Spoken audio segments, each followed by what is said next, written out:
Pagesie, o seu passaporte para as eras mais fascinantes da história. Com o professor Jorge, prepare-se para mergulhar em batalhas épicas. Ideias transformadoras e personagens que marcaram o mundo. Respire fundo, porque o passado vai te encontrar agora.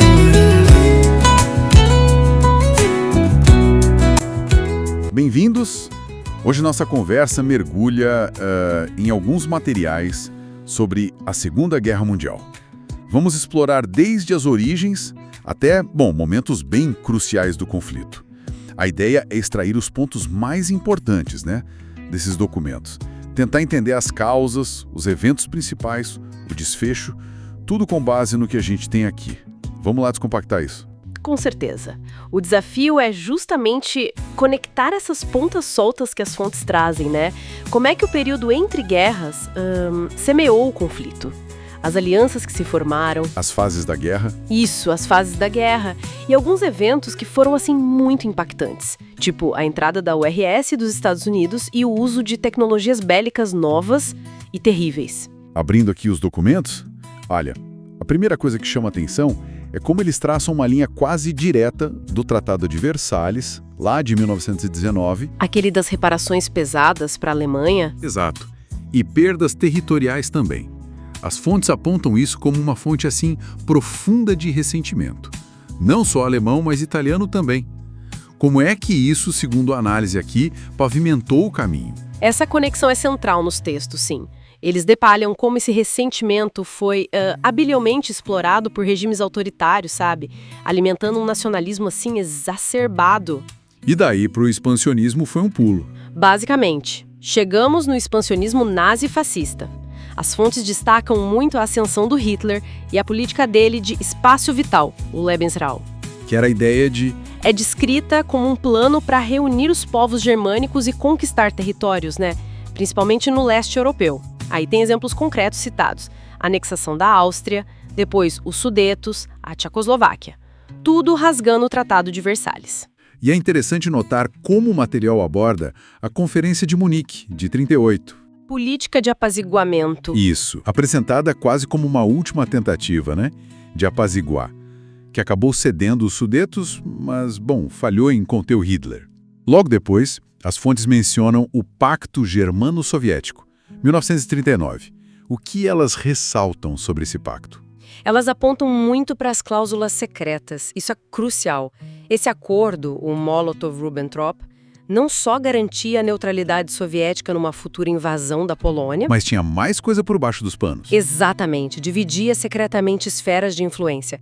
Essencialmente, foi tipo uma luz verde para a invasão alemã da Polônia em 1º de setembro de 1939, o evento que as fontes marcam como o estopim da guerra na Europa. O texto, então, propõe uma estrutura interessante para a gente entender a dinâmica do conflito. Divide em 3 fases, Isso. Vitórias do eixo, de 39 a 41, depois um equilíbrio de forças, 42-43, e aí, vitórias dos aliados, 44-45. Olhando para essa primeira fase, o que os documentos destacam sobre a velocidade da expansão alemã?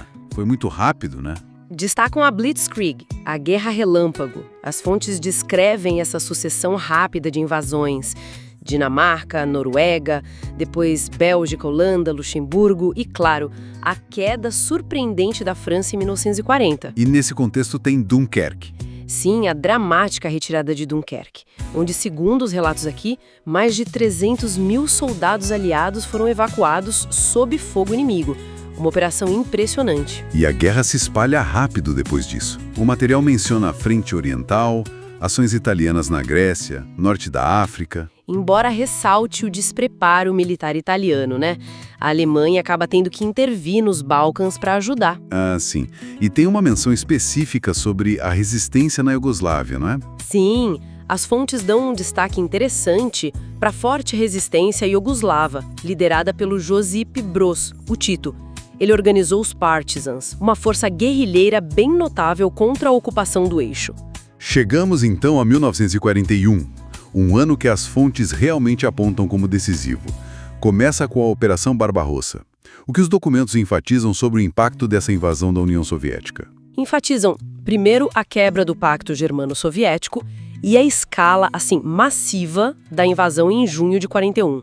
O avanço alemão inicial é descrito como fulminante, sabe? Mas aí ele é contido perto de Moscou e Leningrado. E o cerco a Leningrado? É impactante ler nessas páginas sobre o cerco a Leningrado, detalhado como um bloqueio brutal, 872 dias. Segundo os números apresentados aqui, causou mais de 1 milhão de mortes civis, por fome, frio, bombardeios. Uma tragédia humana imensa. E no mesmo ano, 41, outra virada fundamental, a entrada dos Estados Unidos do conflito. As tensões com o Japão já vinham crescendo. Sim, ligadas à expansão japonesa na Ásia, disputa por recursos. As fontes detalham isso. Mas o que exatamente precipitou a entrada americana na guerra? O gatilho, como está descrito aqui, foi o ataque japonês à base naval de Pearl Harbor, no Havaí, dia 7 de dezembro de 1941. Um dia que entrou para a história. Com certeza. E os documentos mostram que, logo em seguida, Alemanha e Itália declararam guerra aos Estados Unidos. Aí sim consolidou a aliança do eixo contra os aliados e tornou o conflito, inegavelmente global. E essa entrada muda o jogo no Pacífico, certo? Imagino que sim. Sem dúvida. Depois de uma fase de rápida expansão japonesa, as fontes apontam batalhas como Midway e Guadalcanal como pontos de inflexão importantes. Ali começa a longa e custosa contra-ofensiva americana pelo Pacífico. Avançando já para o fim da guerra, o material descreve a resistência japonesa, que foi bem tenaz. Menciona táticas como os pilotos kamikazes. Uma tática desesperada, né? Sim. E então chegamos ao ponto final que os documentos destacam: as bombas atômicas. Lançada pelos Estados Unidos sobre Hiroshima, 6 de agosto de 45, e Nagasaki, 9 de agosto. Os textos citam um número inicial, assim, de mais de 100 mil mortos. Um evento que força a rendição incondicional do Japão. E inaugura a era nuclear. De forma terrível, inaugura a era nuclear. É impressionante como esses materiais conseguem condensar um evento tão vasto, tão complexo. Então, sintetizando aqui nossa análise, a gente vê como ressentimentos lá da Primeira Guerra, ideologias totalitárias, uma rede complexa de alianças, tudo isso culminou no conflito. Exato. Acompanhamos a escalada, os pontos de virada cruciais, invasão da URSS, Pearl Harbor e o fim devastador com as bombas. Exato. Os documentos deixam bem clara a natureza totalizante da guerra, sabe? O sofrimento civil em larga escala, Leningrado é um exemplo brutal disso, e o poder destrutivo das novas tecnologias. Fica a reflexão. Sim, fica a reflexão, que é até sugerida ao final dos textos com essa menção à era nuclear. Como é que as decisões daquele período continuam a moldar nosso mundo? E, talvez mais importante, quais lições sobre os perigos do extremismo e da escalada militar realmente foram aprendidas? Uma questão que ecoa até hoje,